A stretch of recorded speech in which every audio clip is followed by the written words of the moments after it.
New this morning, a Minnesota man is dead after being hit by a pickup while standing near a stalled vehicle. Good morning, everyone. Thanks for waking up with the Valley today. We're just getting started with our nonstop news and weather to the top of the hour to help you plan your day. That crash happened around 9 last night in Itasca County. Troopers say the victim was on or near the traffic lane on Highway 46 when he was hit and killed by an oncoming vehicle. He was a 45-year-old man from Squaw Lake, Minnesota. Bail is set at $3 million for a man charged with shooting a Minnesota police officer earlier this year. Tyler Janofsky was also shot in the incident and actually had to be wheeled into the courthouse for his first court appearance yesterday. He's facing multiple criminal charges, including first-degree attempted murder. Janofsky is charged with shooting Waseca officer Eric Matson the night of January 6th as police responded to reports of a suspicious man in a neighborhood. Matson was shot in the head, but he is now out of intensive care. He's undergoing both speech and physical therapy. 10 minutes before 7, let's get a check of our Wednesday morning forecast with Lisa Green.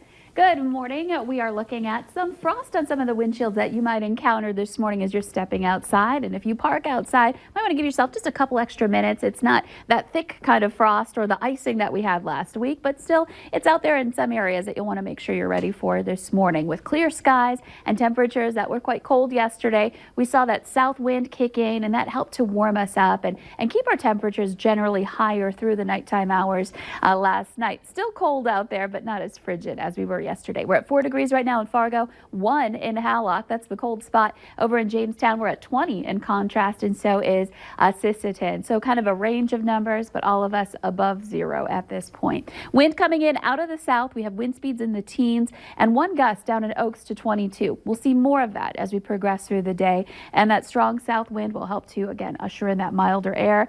But while it's doing it, it might chill you a little bit, and we've got wind chills down to the teens below. It's 10 below currently in Fargo and 11 below your wind chill in Grand Forks.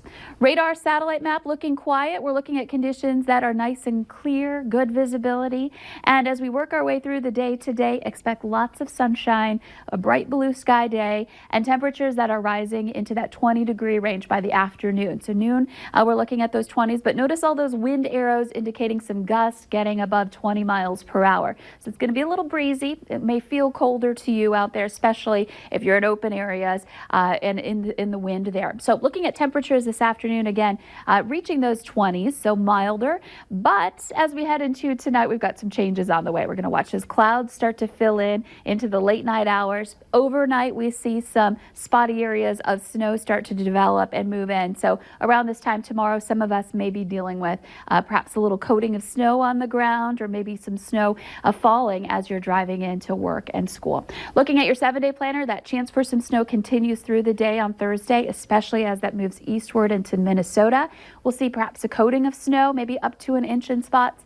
That clears. We're looking at cold air on Friday, but we recover this weekend, temperatures back into that 20-degree range. And now for a look at traffic, here's Devin Fry with the Valley Today's Traffic on the Move. Thank you, Lisa. We're going to go ahead and finish up this hour on I-94. We're heading westbound. Now, the traffic flow has increased quite a bit since we first started this morning. It was kind of a slow moving as we got rolling around 6 o'clock, but within the past 20-30 minutes or so, it's picked up fairly well on both sides. Now, right now in the westbound lanes, it's really not causing any delays, and the traffic flow coming in from the Moorhead exit right by the Red River Bridge was looking very light. So that's good news. That area where it's down to 2 lanes and gets to expanding to 3, that area tends to get jammed up a little bit, but this morning things are moving freely through there. A couple problem areas I saw, a little peculiar. 7th Avenue was looking very busy on the north side of town, and 25th Street was also very busy, especially around the University Drive area. So those are going to be some spots to watch out for, but otherwise things are moving fairly well this morning, just a little bit more crowded here on the roadways.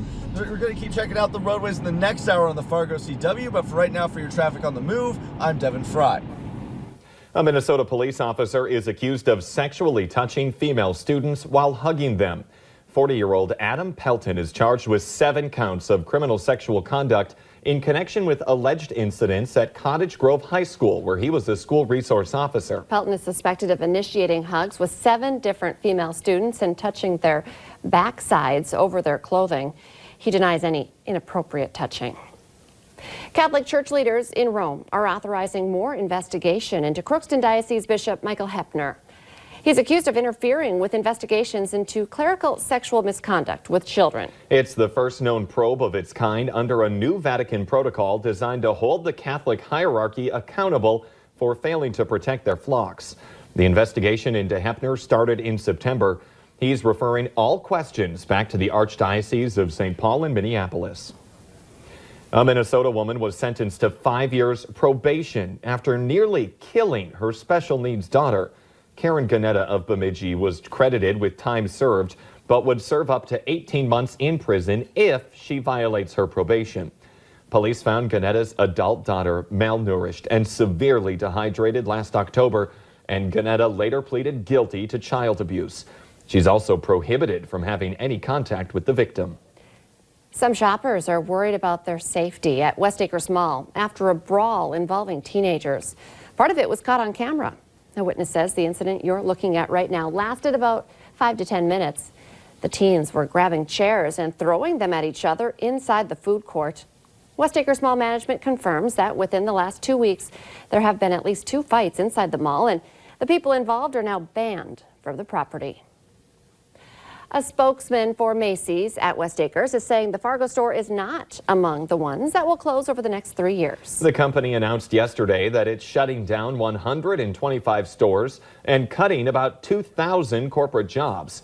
The plan includes exiting weaker shopping malls and shifting focus to opening smaller format stores in strip malls. The West Fargo High School dance team is back home from nationals and celebrating a top title. The Pacatanas won first place in high kicks over the weekend in Orlando, Florida.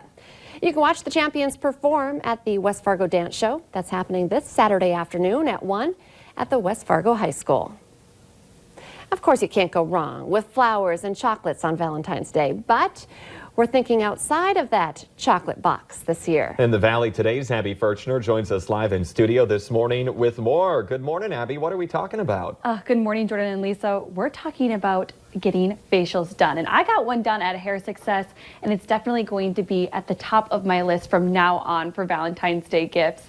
I was able to get the HydraFacial done, and this facial is a 4 to 5 step process that includes lymphatic drainage. And I had never done this before, but it helps remove toxins from your skin.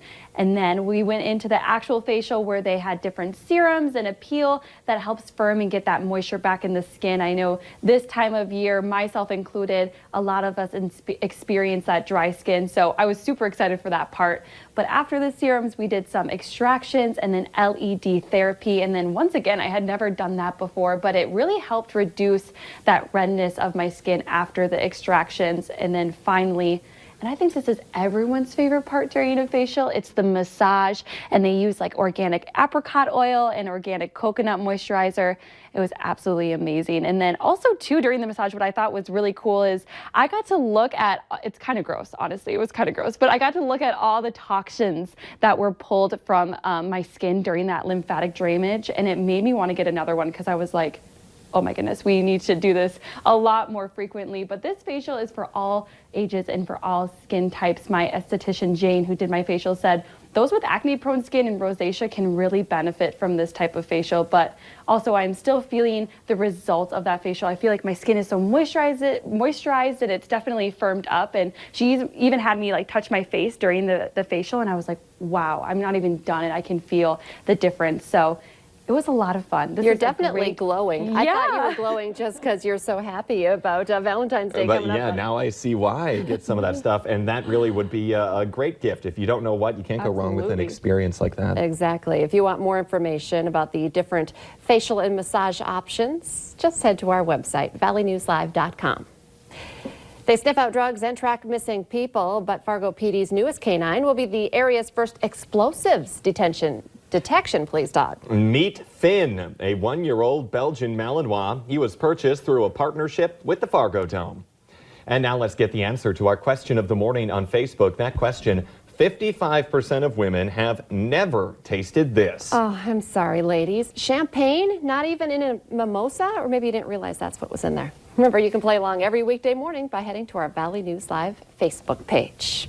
One more check of our Wednesday forecast. Looking good for today. We've got lots of sun on the way. Temperatures are a little chilly this morning. We're below freezing, of course. 6 degrees in Fargo, 7 in Grand Forks. Expect those temperatures to rise today, though. We'll end up into the 20s for highs with a little bit of a breeze. The Today Show and CBS This Morning are just about to start, but join us right now for more of the Valley Today on the Fargo CW.